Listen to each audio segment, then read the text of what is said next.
Olá, exploradores, olá, exploradoras. Sou Arthur Teixeira, professor da Cartório Flix. E a nossa aula prática de hoje é sobre a utilização do EPROC aqui no Rio Grande do Sul, aplicada a registro de imóveis e tabelionato de notas. Há muito tempo foi pedida essa aula e eu estou trazendo para vocês aqui um vídeo breve explicando um pouco sobre como que funciona.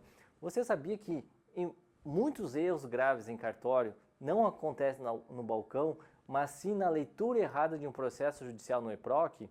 Às vezes pela falta de conhecimento de como operar.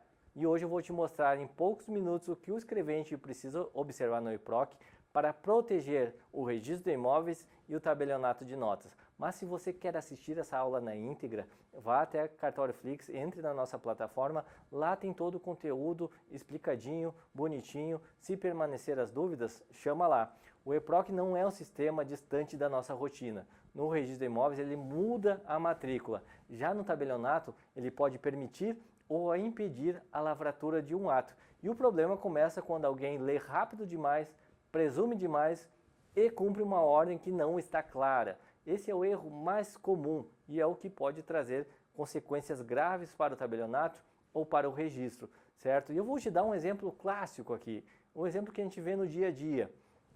A decisão diz assim: proceda-se à regularização do imóvel conforme requerido. E aí, o que você faz? Leu ali, não entendeu, não conseguiu interpretar, parece simples, mas isso é uma ordem genérica. Não diz qual matrícula, não diz qual ato, nem se já houve trânsito em julgado. O cartório não trabalha com intenção do juiz, o cartório trabalha com comando técnico. Restou dúvidas? Faz um ofício, rediz um ofício lá na aula completa, eu falo para vocês como fazer essa comunicação e o que o escrevente deve fazer. E aqui que entra o papel principal do escrevente. O escrevente ele não decide sozinho, mas ele tem uma função essencial: saber a hora de parar. Na dúvida, chama o registrador, faz um ofício, comunica ao tribunal. Diante de uma ordem judicial, o escrevente deve verificar 3 coisas básicas. A primeira delas, se a ordem é clara, o ato está identificado, o processo já terminou, quando isso é exigido. Certo? Isso é importante. Se a resposta for não, a conduta correta é informar o responsável técnico e pedir esclarecimento. Muitas vezes há necessidade de encaminhar um ofício para sanar essas dúvidas.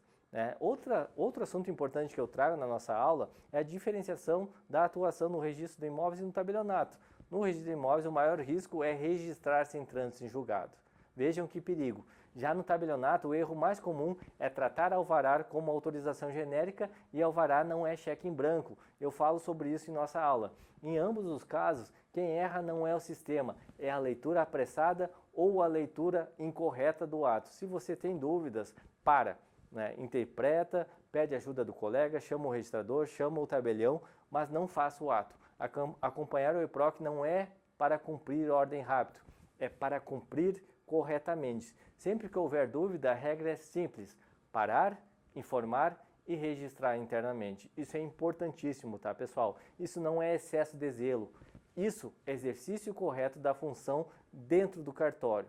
Se tiver dúvidas, comunique ao registrador que irá fazer um ofício, que esse ofício será encaminhado ao tribunal e que aguardará retorno.